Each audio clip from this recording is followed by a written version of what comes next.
Alright, this is a little demonstration video on my latest Wii Portable. So, let's see. Let me back this up a little bit. Okay, so to start with, it has a 5-inch screen. It's using composite video. We have 3DS sliders here. Start button is right here. And then AVXY. Up here we have the speakers. And then, let's see, so this button right here is like the battery indicator light, and that actually needs to be pushed. It kind of times out the battery, so that needs to be pushed before you can turn it on, but once you turn it on, it's not going to time out. But you can also just push that to see what the status of the battery is, and it's using a like a portable phone charger battery. It gets about little over 3 hours of battery life. Has this little port here, and that goes to this tripod. It's like just a camera accessory port. So you can put any camera accessories that you'd want to on there, but I normally just use this one right here. And then up here we have the shoulder buttons. They're dual tact modded, so you get right there is just like it represents the analog click of the GameCube controller, and if you push all the way down, it clicks. You can't hear it too well in the video, but and then the same on this side. You can hear that one a little better. And then up here is the micro USB port, and that's for either charging the batteries in the Wii or running it off wall power. And I'll go through how to do all that in a second. And right here we have the stock Wii like AV out port, and so you can actually use this to get component video out, so it has a nice better picture. And then over here, these two switches, one of them you have to switch over when you want to use component video, these two switches, and then one of them is to turn off the internal controller, so that you can use so that you can have it plugged up to a TV and playing with your friends, and you don't have to be playing on this device. You can use an actual GameCube controller. So you just turn that off, and then this port here is for the breakout box, which has just the 4 controller ports, so you can have 4-player. And right here is the output vent for the fan. So you don't want to ever like block that, just kind of leave that open. It's not in the way or anything, so it's not something you really have to worry about. And then here's the power switch. Right here is the Z button. And then on the back, that's how it looks. The paint's not perfect on this. It's pretty hard to get the paint perfect, but it looks pretty good. And then this is just the intake for the fan, so also don't block that. Also on the bottom, I forgot to show this switch here. This has to do with charging and then playing off wall power. And so I'll get into that a little later. Also, here is the headphone jack, and it's a switching headphone jack, so when you put it in, the volume on these speakers goes off. Here's the USB drive. Take that out. So this is the one that you run the games off of and put the USB drive in. This other one is just for the other one that's on the Wii, for Wii peripherals and whatever you want on that. And I think that's about it for the outside, so I'll turn it on. So like I said, flip the power switch, and if you haven't played it in a while, you're going to need to push this button right here, and then it will turn on. You can hear that fan kick on. I'm going to adjust this camera real quick.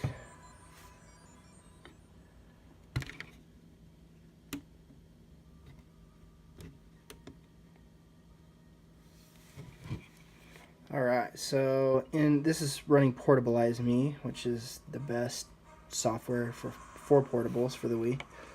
And so in here we have GameCube games, and if you go up, a little drop down menu comes down. You can go into Wii games, back in GameCube games, and then emulators, and that just has all of your retro games that you have on there. So we can just stay in here, boot up a GameCube game. We'll just boot up Super Smash Brothers. There were 2 Super Smash Brothers covers because I have Super Smash Brothers, the 20XX version of Melee. But I'm just going to go into the normal one.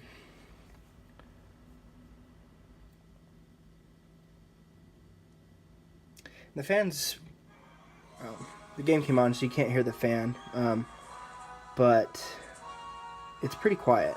I got a really cool tiny fan that also doubles as a heatsink, and so it works good for cooling, and it's really quiet.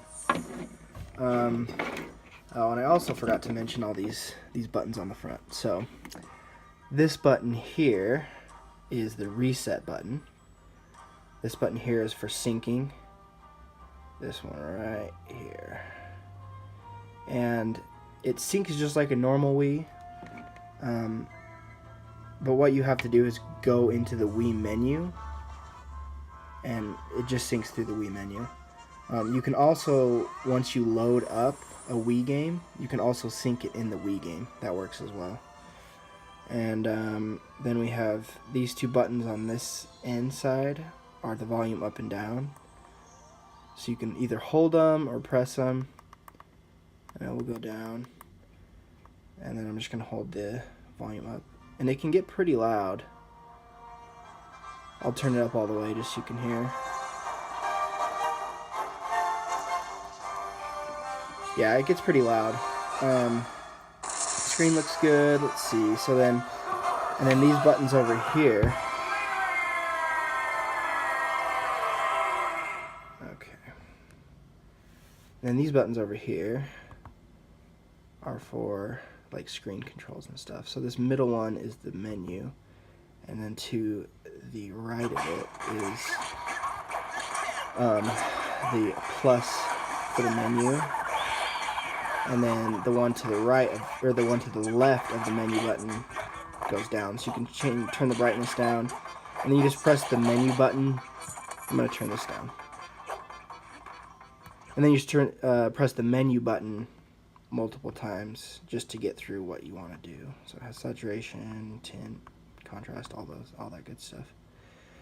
And then let's see, these 2 buttons on the very end on this side don't do anything. I just put them there because it made it look better on the front, and then if I ever needed to use them, they were there. So, oh, and then also on the front, these 2 little holes here are for the Wii sensor bar, and so you can actually play Wii games without hooking up an external sensor bar, which is super nice. Alright, so I'll just, let's see, we'll just go into something real quick so I can show you that it works here.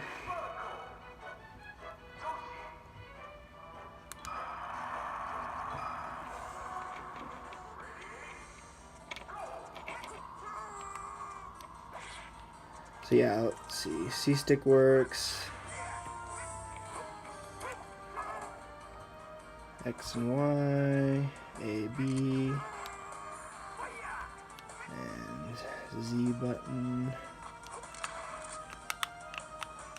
and triggers, start. Alright, and that's pretty much, I'm not going to play because I'm not great at Melee, so... And then you can just turn it off. So you can either turn it off, or Portabilize Me has certain button combinations that you can use to get out of a game. But I found it's usually easier just to turn it off and on. It's usually a little bit faster anyway. So I just do that. Portable ISME is cool. You can also put MP3s on here, so when you start it up, it plays whatever songs you want. I just put a bunch of retro Zelda stuff on there, Mario stuff. Okay, so now let's demonstrate a Wii game here. So you'll just go up to the top, like I said, press on Wii Games. That's going to show up. We'll just go into Wii Sports real quick. And so here's the tripod. I'm going to hook that in there. So you just put it in there, twist it on.